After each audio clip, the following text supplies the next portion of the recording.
ঝুমকিকে বাঁচাতে নিজের ওপর দোষ নিল ছুটি। হ্যাঁ বন্ধুরা, প্রতিজ্ঞা আজকের পর্বে আমরা এমনটাই দেখতে পাব। উকিল হিরণময় দাশগুপ্তর জীবনে যেন নতুন আলো ফিরেছিল।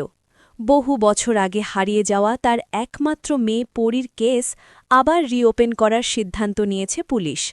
এই খুশিতে তিনি অনাথ আশ্রমের সবাইকে দাওয়াত করলেন রাধা মণ্ডল মন্দিরে, যেখানে বিশেষ এক পুজোর আয়োজন করা হয়েছে। এই অনুষ্ঠানের বিশেষ অতিথি ছিল ছুটি, যে একদিন হিরণময়কে আত্মহত্যার হাত থেকে বাঁচিয়েছিল। ছুটির জন্যই নতুন করে বাঁচার আশা পেয়েছেন তিনি, আর সেই কারণেই মেয়ের কেস আবার খোলার সাহস করেছেন। মন্দিরে জমজমাট পরিবেশ।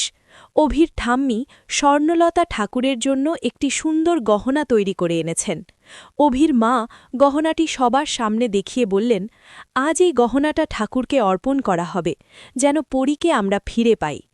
হিরণময় সবার সামনে দাঁড়িয়ে বললেন, আজকের এই বিশেষ দিনে আমি ছুটিকে সবার সাথে পরিচয় করিয়ে দিতে চাই। ও শুধু আমার জীবনের রক্ষাকর্তা নয়, ও আমার মেয়ের মতো। ছুটি লজ্জায় মাথা নিচু করল। তার নিজের কোনো পরিচয় নেই, অতীত নেই, শুধু বর্তমানটাই তার ভরসা। ঠিক সেই সময়ে হঠাৎ চাঞ্চল্য, গহনাটা উধাও। সবাই আতঙ্কে খুঁজতে লাগল। কিছু দূরে ছুটি দেখতে পেল আশ্রমের লোভী মেয়ে ঝুমকি চুপি চুপি গহনাটা লুকাতে যাচ্ছে।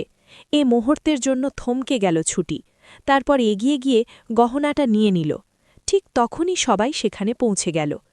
গহনাটা আমার কাছে, ছুটি নিজেই বলল। সবাই অবাক। অভি রাগে চিৎকার করে উঠল, তুমি এমন করতে পারলে ছুটি?